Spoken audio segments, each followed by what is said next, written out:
सब लोगों के मैं नहीं बोल रहा, ये हमारे स्टूडेंट का रिजल्ट बोल रहा है। पढ़ाने का जो तरीका है और जो टेस्ट पेपर की बातें हैं वो हमारे टॉपर स्टूडेंट बताएंगे। आपको आपसे छिपा नहीं होगा कि यदि हाई स्कूल इंटर करने के बाद बच्चे तैयारी नहीं कर पाते हैं वो 92.3% लाकर इस पूरे गांव का और अपने स्कूल का नाम रोशन किया। गरीब बच्चे हैं उनको टारगेट और बढ़ाना है, ढूंढना है कि जो बच्चे वंचित हों और वो पढ़ना चाहते हैं या आगे बढ़ना चाहते हैं, कुछ करना चाहते हैं, तो उन लोगों को ढूंढ करके हम लोग को शिक्षा देना है। नमस्कार, मैं राहुल वर्मा, बागी बलिया का रिपोर्टर। आज अभी हम बलिया ज़िले के बैरिया विधानसभा के दया छापरा में हैं, जहां 12 वर्षों से चल रहा है RA टारगेट पॉइंट। और यहां पे छात्रों को इस कोचिंग संस्था में पढ़ाया जाता है, शिक्षा दिया जाता है। कुछ छात्र टॉपर आए हैं और आज कार्यक्रम रखा गया था पुरस्कृत करने के लिए। और इस कोचिंग संस्था का क्या लक्ष्य है, जो ये गांव एकांत एरिया में है, और यहाँ क्या मकसद है इस कोचिंग को चलाने के, आइए यहाँ के सर से और यहाँ के जो व्यवस्थापक हैं उनसे बात करते हैं। क्या नाम पड़ेगा सर? मेरा नाम साजिद अहमद है। कितने दिनों से ये कोचिंग चलता है? ये तो कोचिंग 12 वर्षों से चल रही है। ये मेरे भाई हैं, ये चलाते हैं, लेकिन मैं 2 वर्षों से अभी चला रहा हूँ कोचिंग। कोचिंग चलाने का क्या मकसद है? हम चाहते हैं कि जितने भी बच्चे हैं वो शिक्षित हों और आगे अपना लक्ष्य निर्धारित करें। ये अभी जो हाई स्कूल इंटर की परीक्षा हुई, इसमें इस कोचिंग के कोई टॉपर आए? हाँ, ये एक लड़की है और एक लड़का है। जो अभी लड़का यहाँ पे उपस्थित नहीं है, वो 92.3% लाकर इस पूरे गांव का और अपने स्कूल का नाम रोशन किया। और ये लड़की जो है 90% लाकर अपने घर और इस कोचिंग का नाम रोशन की है। जो लड़के का 92% नंबर आया है, वो जिले में कितने स्थान पे थे? 3रे स्थान पर वो है। ये आपके कोचिंग से पढ़ते हाँ। थे? आइए अब दूसरे सर से बात करते हैं। आपका क्या नाम पड़ेगा? मेरा रज़ी अहमद नाम है। ये कितने दिनों से कोचिंग चल रही है? मेरा 12 वर्ष से कोचिंग यहाँ पर चल रही, और मैंने लगातार 12 वर्ष से इस कोचिंग का सबसे हाईएस्ट नंबर लगातार 12 वर्ष से रहा है। और अब की बार तो हमारे एक स्टूडेंट अफरोज़ ने जिला में तीसरा स्थान हासिल किया है। 92.3% लाया है। यानी आप इस विधानसभा में बोल रहे हैं कि हमेशा ये कोचिंग जो है टॉप पे रहता है? मैं नहीं बोल रहा, ये हमारे स्टूडेंट का रिजल्ट बोल रहा है। और हरदम ये ऐसा रिजल्ट आया जो कि हमारे इस एरिया का हाईएस्ट नंबर रहा है। ये बताइए, क्या सोचते हैं, कैसा पढ़ाते हैं, क्या सोचते हैं कि आपके जो छात्र यहाँ से पढ़ के निकले हुए आगे चल के क्या करें? अभी तो कंपटीशन क्लास से लेकर के 9th से लेकर के कंपटीशन तक यहाँ पर पढ़ाई होती रही है, अभी भी हो रही। और कंपटीशन से भी हमारे स्टूडेंट बहुत सारे सक्सेस हुए हैं। और आगे भी जिन स्टूडेंटों का जो लक्ष्य है, हम चाहते हैं कि वो कवर कर पाएँ और कंप्लीट कर लें।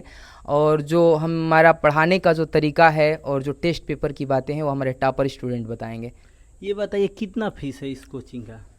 इस कोचिंग का फ़ीस का तो शुरू से ही कोई निर्धारित नहीं किया गया। जैसे कि हम हर साल अपने जो बेसहाय बच्चे हैं, जैसे कि अनाथ हैं, तो हम अभी 2024 में 27 लड़के फ्री में पढ़े। हमारे यहाँ 92 स्टूडेंट थे, 92 के 92 टोटल का टोटल पास हुए हैं। यानी जो फीस देने लायक है उनसे आप फीस लेते हैं, जो नहीं है देने लायक आप उनको? बिल्कुल आगे भी ऐसे ही होगा कि अगर जो देने लायक है फीस, उससे फीस लिया जाएगा। और जो नहीं देने लायक है, यहाँ तक कि मैं ये भी कह के रखा हूँ कि अगर जो स्टूडेंट किताब कापी का भी पैसा नहीं है, तो हम लोग अपने कोचिंग की तरफ से किताब कापी भी खरीदेंगे, एडमिशन भी कराएंगे। एंड फ्री में तो मैं हरदम शिक्षा दिया हूँ जो लड़के सक्षम नहीं हैं फीस देने में। कंपटीशन की भी तैयारी कर? हाँ, कंपटीशन का चलता है। अभी तक कंपटीशन में कोई निकाला है कि नहीं? यहाँ का एक शशि कुमार जो है पुलिस में, उसका मेन मेरिट में नाम आया है। और राकेश कुमार जो कि अयोध्या में, उसका अभी पोस्टिंग है यूपी पुलिस में, यही दया छपरा का है। एक दया छपरा का स्टूडेंट सुरेंद्र यादव जो कि आर्मी में वो सिलेक्ट हुआ। एक जगदेवा का जो है सोनू यादव, वो भी आर्मी में सिलेक्ट हुआ। SSCGD में 2-3 लड़के हमारे हैं। तो क्या आपके कोचिंग का कोई कहीं और भी ब्रांच है? हाँ, कोचिंग का एक ब्रांच है जो कि गर्ल्स क्लासेस स्टार्ट किया हमने बालिका कोचिंग सेंटर के नाम से। नौका गाँव चट्टी जितेंद्र जी के मकान में, वो मोड़ पर ही है हमारा। ये बताइए, वो जो आपकी वहाँ सिर्फ लड़कियाँ पढ़ती हैं? हाँ, सिर्फ वहाँ पर लड़की का क्लास है। यहाँ दया छपरा में लड़के लड़कियाँ दोनों कंबाइंड पढ़ते हैं, वहाँ पर सिर्फ लड़कियों का क्लास। कितने यहाँ टीचर हैं? यहाँ हम लोग 3 आदमी हैं। एक हमारे ब्रजेश सर हैं जो इंग्लिश लेक्चरर हैं, और ये हमारे साजिद सर हैं जो कि मैथ्स एक्सपर्ट हैं, और मैं साइंस पढ़ाता हूँ। आप साइंस पढ़ाते हैं? आइए अब यहाँ के संस्थापक से कुछ बात करते हैं। क्या नाम पड़ेगा चा? जी, संतोष कुमार पांडे पड़ेगा। ये कितने दिन से आपकी संस्था चल रही है? ये लगभग 12 वर्षों से चल रही है हमारे।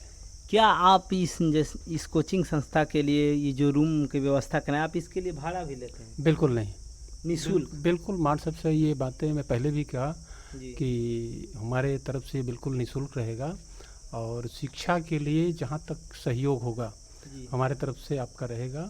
और हमारे क्षेत्र के जो भी बच्चे और बच्चियाँ विशेष करके जो सक्षम नहीं हैं जी उन पे भी फोकस है कि बच्चे आर्थिक रूप से जो कमज़ोर हैं, पैसे के अभाव में बुक या किताब या जो भी है जी उस अभाव में नहीं पढ़ पाते हैं, तो वहाँ हम लोग को टारगेट रहता है। इस साल भी बात हम लोग के जो अपने मेंबर हैं जी ये बीच में बात हुआ कि जो भी गरीब बच्चे होंगे उन लोगों को हम लोगों को क्या क्या देना है, क्या करना है, और जो गरीब बच्चे हैं उनको टारगेट और बढ़ाना है, ढूंढना है कि जो बच्चे वंचित हों और वो पढ़ना चाहते हैं या आगे बढ़ना चाहते हैं, कुछ करना चाहते हैं, तो उन लोगों को ढूंढ करके हम लोग को शिक्षा देना है। तो आप यहाँ के जो टीचर हैं और यहाँ जो बच्चे पढ़ते हैं उनसे क्या उम्मीद करते हैं? बिल्कुल हम जैसा उम्मीद कर रहे हैं उस तरह से हो रहा है। जब ये रिजल्ट 100% रिजल्ट आ रहा है, जी तैयारियां जो बच्चे कर रहे हैं वो सफल हो रहे हैं।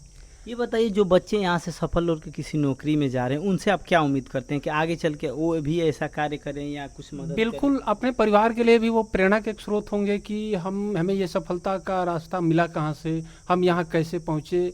कभी कभी ऐसा भी होता है कि जो बच्चे मार्गदर्शन के अभाव में रास्ते भटक जाते हैं, करें? जी तो वो हमारे इस संस्था से मिलता है, बच्चों का मार्गदर्शन मिलता है कि हमें किस रास्ते से यदि जाएंगे तो हम अपनी मंजिल को हासिल कर पाएंगे।